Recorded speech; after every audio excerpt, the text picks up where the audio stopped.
बिहार के हाजीपुर में अस्पताल में इलाज कराने पहुंची महिला के साथ मारपीट हो गई। अस्पताल में कुछ महिलाओं को पीड़िता पर बच्चा चोरी का शक हुआ, जिसके बाद महिलाओं के गुट ने उस पर हमला कर दिया और जमकर पिटाई की। मौके पर पहुंची पुलिस ने भीड़ से पीड़ित महिला को बचाया। आरोप के मुताबिक महिला ने अस्पताल में किसी बच्चे के सिर पर हाथ रखा था और इसी के बाद वहां पर लोगों को उस पर चोरी का शक हुआ। पुलिस पीड़ित महिला के साथ बाकी लोगों से भी पूछताछ कर रही है। कर्नाटक में बीजेपी विधायक को 5 लाख की रिश्वत लेते हुए गिरफ्तार किया गया। कर्नाटक लोकायुक्त ने बीजेपी एमएलए के साथ उनके पर्सनल असिस्टेंट और प्राइवेट असिस्टेंट को भी रंगे हाथों पकड़ा। बीजेपी नेता ने कॉन्ट्रैक्टर से काम दिलाने के नाम पर 11 लाख रुपए की रिश्वत मांगी थी।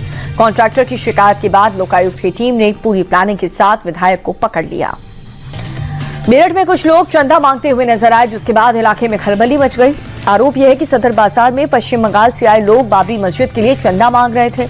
व्यापारी संगठन का कहना यह है कि पिछले कई दिनों से मेरठ में ऐसी वारदातें बढ़ रही हैं। जानकारी मिलने पर मेरठ कैंट पुलिस ने चंदा मांग रहे लोगों को हिरासत में ले लिया। हरियाणा के कैथल जिले में शराब के ठेके पर फायरिंग के 48 घंटे के अंदर पुलिस ने 2 आरोपियों को गिरफ्तार कर लिया। आरोपियों में एक नाबालिग है। आरोपियों के पास से देसी कट्टा मिला। शुरुआती पूछताछ में आरोपियों ने पुरानी रंजिश को हमले का कारण बताया।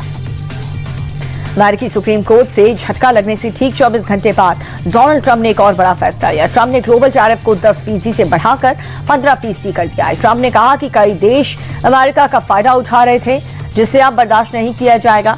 हालांकि उन्होंने साफ किया है कि भारत के साथ हुई ट्रेड डील में कोई बदलाव नहीं होगा। ये एक नया टैरिफ 24 फरवरी से लागू होगा। ट्रंप ने कोर्ट के फैसले की आलोचना करते हुए इसे देश के लिए कलंक बताया और कहा कि वो झुकने वाले नहीं हैं। स्वामी अविमुक्तेश्वरानंद की मुश्किलें बढ़ने वाली हैं। नाबालिगों के यौन शोषण के मामले में पॉक्सो स्पेशल कोर्ट ने एफआईआर दर्ज कराने का आदेश दिया। स्वामी अविमुक्तेश्वरानंद और उनके शिष्य मुकुंदानंद गिरी के खिलाफ प्रयागराज के झूंसी थाने में मामला दर्ज किया जाएगा। शाकुंभरी पीठाधीश्वर आशुतोष ब्रह्मचारी ने अविमुक्तेश्वरानंद के आश्रम में नाबालिगों के यौन शोषण का आरोप लगाया था। 13 फरवरी को 2 पीड़ित नाबालिगों का बयान भी कोर्ट में दर्ज कराया गया था। कोर्ट के एफआईआर दर्ज करने के आदेश पर स्वामी अविमुक्तेश्वरानंद की पहली प्रतिक्रिया सामने आई। स्वामी अविमुक्तेश्वरानंद ने अपनी सफाई में कहा कि मेरे ऊपर झूठे केस लगाए गए हैं।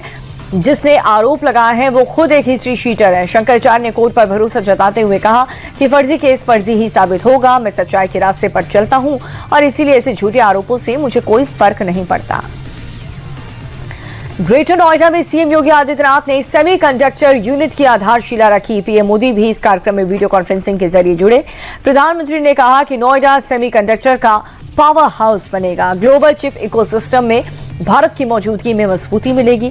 पीएम ने कहा कि भारत को चिप बनाने के मामले में आत्मनिर्भर बनना है। भारत दुनिया के लिए भरोसेमंद पार्टनर बनकर उभरेगा। बता दें कि नोएडा में hi-tech semiconductor union HCL group और फॉक्सकॉन के निवेश से बनकर के तैयार होगी।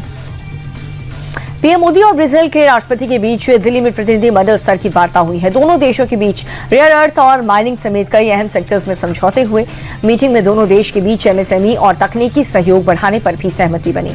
पीएम मोदी ने ब्राजील को भारत का एक बड़ा ट्रेड पार्टनर बताते हुए कहा कि भारत और ब्राजील साथ हैं तो ग्लोबल साउथ में हमारी आवाज मजबूत है। असम दौरे के दूसरे दिन केंद्रीय गृह मंत्री अमित शाह ने घुसपैठ को लेकर के कांग्रेस पर बड़ा हमला बोला। अमित शाह ने कहा कि कांग्रेस ने सिर्फ अपने फायदे के लिए असम को घुसपैठियों का अड्डा बना दिया। देश को घुसपैठ मुक्त कराने के लिए कलेजा, हिम्मत और दृढ़ संकल्प चाहिए। पीएम मोदी ये तीनों हैं, लेकिन राहुल गांधी में एक बार भी घुसपैठियों को बाहर करने की बात बोलने की हिम्मत नहीं है, क्योंकि ये घुसपैठिए ही उनका वोट बैंक है। वडोदरा के अनगर क्षेत्र में उस वक्त हड़कंप मच गया जब रेलवे ट्रैक पर संदिग्ध वस्तु मिली। सूचना मिलते ही मौके पर पुलिस की टीम पहुंची और साथ ही FSL की टीम की मदद ली गई।